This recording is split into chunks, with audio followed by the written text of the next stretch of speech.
Hey guys, welcome back. This is Your Garage. I'm Davis. Today we're going to be continuing on the Fiero here. So we're doing a couple last things before we go ahead and swap in this 3800 motor. In the last couple of videos, we completely restored the front suspension. We got new polyurethane bushings in the control arms, new ball joints. We also got new sway bar bushings, just a whole, pretty much everything to refresh it and make it a little bit better, as well as some new KYB gas adjust shocks. We're going to be doing the same in the rear, but we're going to be adding a couple extra things. Right here, I have a Fiero Store rear sway bar, which will help a lot. These cars from the factory do not come with a rear sway bar. I also got new inner and outer tie rods. These are the heavy duty ones from Rodney Dickman. And lastly, we have a set of ground control coilover conversions. So you just get a standard shock and it's able to convert to a coilover kit where you can adjust the height. I also have some rear hubs and new brakes for the rear. I forgot to mention we did do the front brakes as well. So new brakes all around, new suspension all around. Just want to get the chassis pretty much as toned as it can be before I go ahead with the 3800 swap. Once we're done with the suspension, again, we're swapping in this motor right here. So it's from a Grand Prix. It's pretty much built. It's got a ZZP XP camshaft. It's got Comp Cam's OER lifters. It's got 135 pound valve springs, stock bottom end for an L67. So unfortunately it doesn't have like the L32 rods, which are a little bit stronger, but the L67 rods should handle just fine for what I'm doing. This part I'm most excited for, which is the Terminator X. So I bought a Holly, and that's going to run our 3800 motor here. I'll be able to ditch the stock ignition system on these 3800 motors, ditch the stock computer, be able to use these LS coils. It'll be great. I'm still stuck between setting this up naturally aspirated first or going straight for turbo. I do have a turbo just sitting around that I can throw this on. I'm building custom manifolds, so it'd be super easy for me to just pipe in a turbo kit for this thing. But I'm also thinking that I can start naturally aspirated just because it'll make tuning a little bit easier. From my understanding, it's easier to start naturally aspirated and then go to boost. So I mean, what do you guys think? Put down in the comments down below. Should I go ahead and just go straight for the turbo, straight for power, or should I get it running good, naturally aspirated with the Holly, and then add boost down the road? So guys, if you want to follow along, definitely subscribe to the channel. There's a lot more to come. We're basically going to just knock out the suspension, and then, I mean, really got nothing else to do other than start on the swap. There's a couple more things that I need to do on the motor itself before I'm going to put it into the Fiero here, but that could be a whole separate video because it's a big lot of topics. Just to kind of quickly go over it, I have a new oil pan back there that I need to weld in a oil feed return bung for the turbo. I'm doing some porting on the intake manifold here, so you can see where I've outlined what I'm going to remove. I have a supercharger housing over here, which I'm going to use as a turbo intake, so I've got ZZP block off as well as North Star throttle body on there. I'm just drilling and tapping out where this butterfly valve used to go for the bypass. Just gonna bolt, put a bolt in there to seal that up. I'll need to figure out if this Camaro starter will work with the transmission I have selected. Need new spark plug wires because these ones, at least this one, interferes with the starter. Past that, I think the only thing left for me to do would be figuring out the thermostat, because this is a stock Fiero thermostat, and I just need to do some research to see if I need to kind of like a Fiero style. I've seen some people convert the Fiero one to work here, so I might just do that. Anyways, we're about to get to work. I'm gonna go ahead and lift up the Fiero, gonna take off the wheels, and we'll be able to continue working on this. Just going to be removing everything, cleaning it up, painting it, doing exactly what I did with the front, and I'm really looking forward to the end result.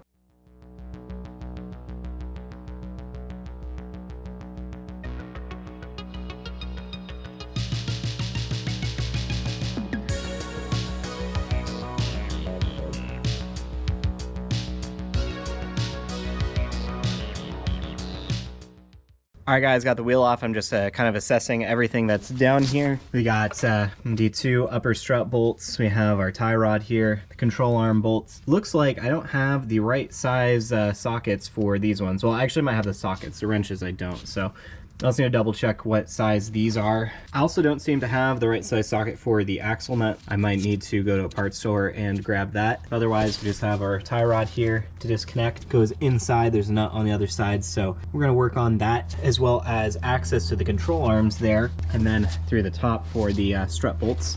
We'll just have the upper strut bolts here, so just 3 of them to drop out. First off, we just need to take care of those lower strut bolts there, and then the control arm, axle nut, all that. We'll be able to at least remove this, kind of measure it and compare with their new coilovers. I do have to say one thing that the old owner of this car did right is they did buy new brake lines, so it does have new hard lines at least throughout the entire car. You can definitely tell they're new because they're not rusted and corroded like the rest of the stuff on here. And that's very good. It's not leaking anywhere. The brake feels pretty good. I do have new lines here, and actually I see a pretty big rip in that line. Maybe with that the light you can see a bit better, but there's a big tear in that line. So definitely a good thing I'm replacing these. That's definitely old and corroded. Wonder how much longer that was gonna hold on. All right guys, I was doing some more inspecting and I want you guys to tell me if this is a problem.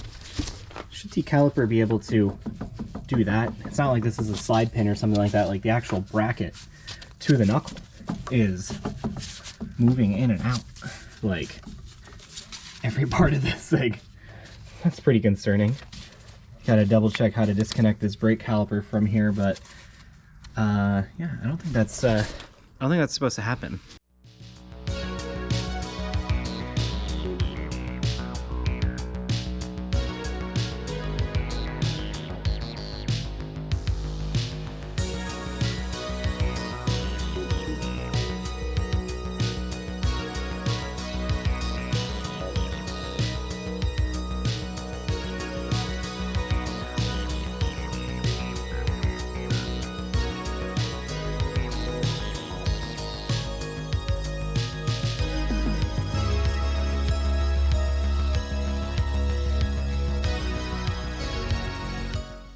All right guys, just got the caliper off and man, that's freaking crazy. It was missing the upper bolt the entire time.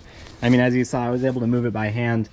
So they have these bolts with a Torx bit in them, so I'll need to get a replacement. I do need to go to the hardware store anyways to get a socket that fits this axle nut.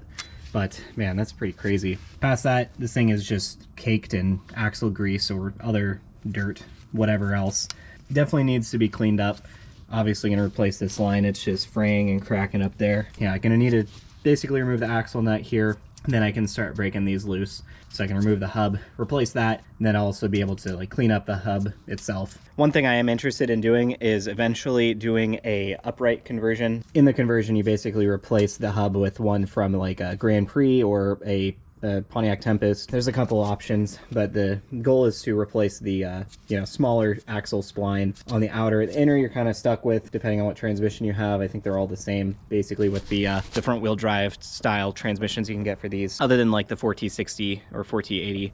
I think those are better. 4T80 especially because you can use Cadillac axles, and those are like 33 spline, and it would work stock with like a Tempest knuckle. All right guys, I'm at the point where I need to head to the parts store and get a 30mm socket for the axle nut here. I did go ahead and take this 18mm and broke the hub bolts loose, so all these are loose. There's 3 of them.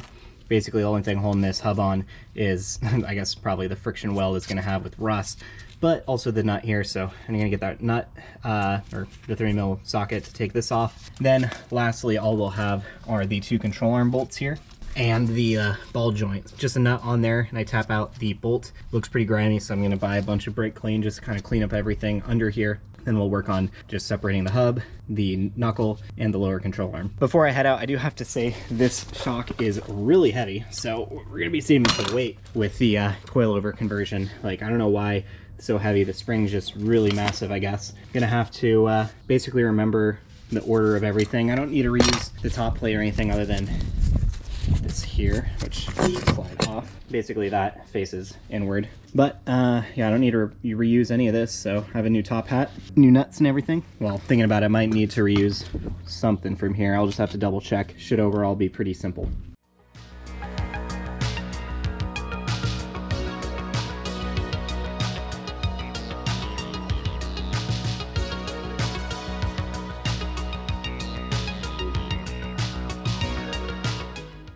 All right guys, I'm back. The parts store was kind of a bust. I was only able to find this 30mm socket, and it's just not deep enough, unfortunately, to reach the nut itself. The axle sticks too far out, so I do, unfortunately, need to purchase online a new socket that will fit. As far as the hardware that I purchased, I basically just wanted to replace everything. I will need to go back to the parts store at least, or purchase online some other bolts.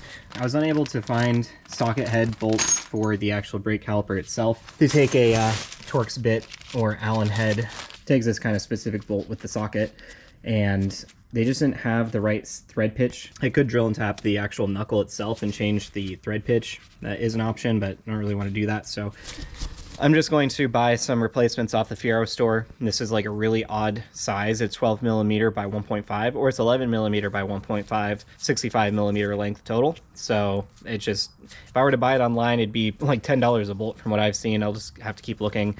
But Fiero store sells kits. Also comes with new replacement sleeves. So I guess there's a sleeve that fits inside here. Yeah, you can see that comes out. So it'll be nice to replace the sleeves itself as well as the bolt. Don't worry about this brake caliper hanging. This is already effed pretty badly, so don't worry about that. It's just gonna hang for now. But I do need the deep socket to remove this, and then I need the you know, bolts for the caliper itself because this one is clearly missing. That's not gonna stop my work. I'm gonna go ahead and remove the inner, or I guess, yeah, the inner tie rod back there. This actually feels pretty good, not too bad. But I'm gonna disconnect it, just a nut on the other side, and this pulls out, and then I'll be able to measure the distance of everything. And lastly, I will work on replacing the control arms here. So just remove that nut as well as that one, take the bolts out, the control arm will come out. I already disconnected the ball joint here. So this is actually pretty stiff too. So I think whoever owned this car previously did a lot of work. Some of this stuff is still kind of fresh, but a lot of the stuff isn't at all. I mean, every single bushing that I've seen is blown out. So this one's pretty loose. This one's pretty stiff. Some of it clearly had work done, but others not. I'm gonna need a step ladder to reach down in here. As you can see, there's the nut that I need to disconnect. And it looks like there's also another tiny bolt, kind of like holding a heat shield on there. It'll come off easy enough. We'll be able to measure the length of it and get the new one in. And then whatever size these are, 15 or 16, 17, 18, whatever. Just take these out. These bushings are definitely shot, or at least it's not very tight in there because you can see easily can move this control arm. Should be much stiffer in there.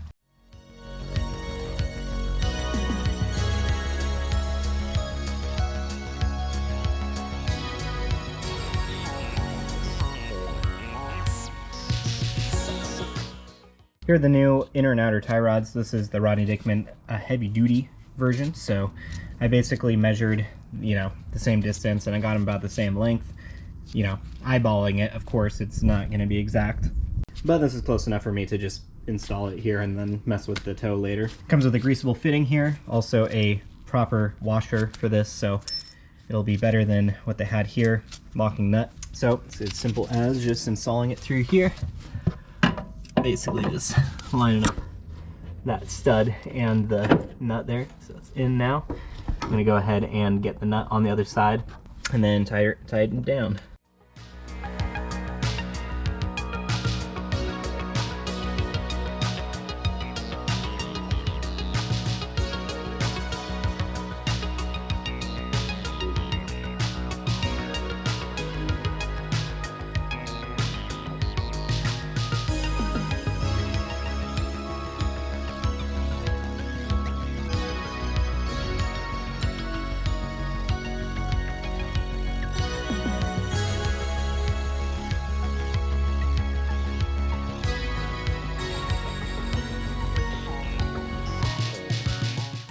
So guys, I got the crusty old control arm off. This bushing was definitely just old and destroyed. You can see how much grease is everywhere, unless this is from like the axle itself, but I kind of doubt that. I don't really see any rips or any other, you know, signs that the axle had been leaking any fluid, but yeah, these bushings are definitely worn out. Like, it was all flexing in there, and I can see the rear.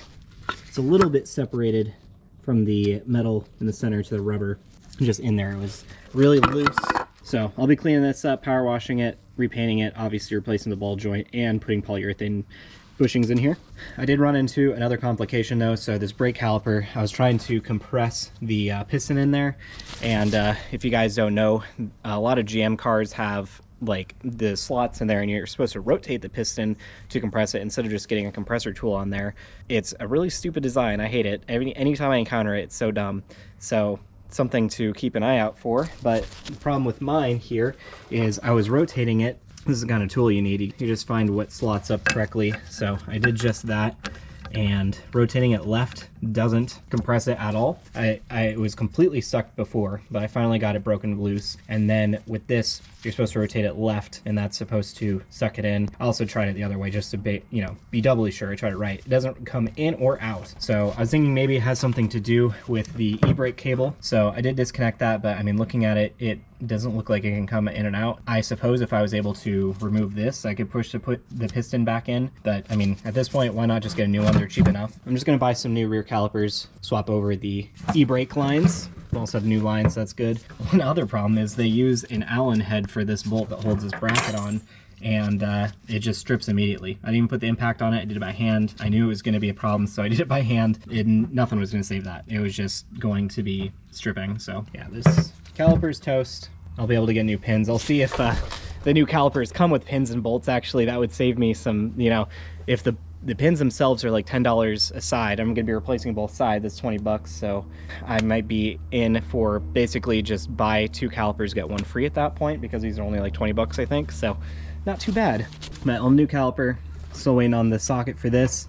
Be able to swap out the hub here. So I got the bolts out, just this nut holding it on. I'm hoping it's going to be an easy removal process. But otherwise, we do have the new tie rod and inner tie rod, so that's good. Definitely going to clean up everything in here, replace that brake line, and yeah. Unfortunately, I'm at a point where I'm just out of parts and can't continue. If I had, the right bolts for what I needed here, as well as the caliper not just effing itself, I'd been able to continue, but we're going to have to call it here. Only the last thing I can do is try building the new strut with the new top hat and everything. So actually I might just go and do that real quick. I'll have to reference a video and just see how this all goes together. Have a cap there, top hat, and then I think this will just have to compress, but I'm gonna have to measure the height between these two. Yep, I'll need to figure out, the height for everything, but we'll be right back. All right, guys, I did some research, and there's a couple steps to this. So first off, what you're gonna wanna do is you're gonna get your ring with the, studs for the top. I'm probably just gonna go back and clean this up, but just so you guys can see the process. You'll put that one on first, then the ground control coilover conversion will come with O-rings. So you put these ones on the shaft, so you put 2 on there. All right, now that you have the O-rings on, you can go ahead and slip the collar over this. I did add some WD-40 to the O-rings themselves, so it's better fit. You'll want the yellow cap kind of more towards the top, probably lower this depending on, how high this is gonna be. It's kind of something I'm gonna have to put in the car first and then kind of measure, it's gonna be one of those things. And I don't think this is on car adjustable. I might, not entirely sure. It definitely didn't come with a tool that can, turn this on the car that I know of. I'll have to double check the packaging, but we'll go ahead and slide this on. Yep, just like that. So has a good fit on there. Then you'll take your coil spring, put that on so it'll sit in there. And then you take your new bushing top hat, whatever this is, slide that over, and then what you can do is lift this up, line it up with the holes there. You can see it goes through the top. Then when you put this in the car, basically it will compress this down, kind of do it by hand, and that's what will set the height. Be able to maybe adjust this on the car. Let's see. So that's rising it, this is lowering it. I think I'll just do this kind of like unsprung, just so I can kind of determine what it needs to be, and then once you're ready to go, you just lock it down with that Allen head right there. Also, just like most coilovers, you probably want to put some anti-seize on the threads before you're done with it. So I don't know if I can set this up right now, especially since I have everything apart, but yeah, that's kind of a good visual on how to do it. Once I go install it, again, I'll show you guys how to basically go through that process again. I'm gonna clean up this top hat along with everything else and repaint it. All right, guys, I did just about as much as I could with what I had, so we're gonna have to end it off here, but I do think we got a lot done. So as you can see, we got most of everything disassembled. So we got the lower control arm out, the strut. Basically what I'm waiting on now is just replacement caliper with the pins and bolts, and then a 30mm socket to take off this guy, so I can replace the wheel hub, remove the knuckle, and basically just clean it up, repaint it. I did get the Rodney Dickman HD inner tie rod and the outer tie rod on, but I do have a lot of work ahead of me. Got to clean up the control arm, remove the ball joints, remove these bushings, basically burn them out and replace them with some polyurethane. Got to construct up the new coilover conversion there with the top hat. I do believe it's a significant weight savings. This thing by itself is like over 5 pounds, probably like 8 pounds, just with the metal and spring. And yeah, this thing is either worn or just meant to be this like bouncy, I don't know. The rear shocks definitely were blown out, so this thing like very easy to push in by hand, and then watch that. Nothing happening. I mean, If you watch it very slowly coming up, not good. Compared to this one, if I were to try and compress, it would come up pretty quickly. Like, let's see. There it goes. Yep, right back up. So, new shocks definitely needed. Coilover conversion, awesome. Got all this nice new grade 8 hardware to go in. Then lastly, the Fiero Store rear sway bar. It's gonna be really awesome to put this in. But guys, that's going to be it. Definitely subscribe if you want to follow along with this build process. It's going to be awesome to be able to finish the rear suspension and then start on the motor swap here. Again, down below, let me know if I should start out NA, just so I can kind of get the tune down with the Holley Terminator I'm putting in, or if I just go straight for the turbo. Definitely let me know what you guys think. But again, thanks for watching. Be sure to join as a member down below. You get early access to new videos. Subscribe, comment, like, all that good stuff. We'll see you next time.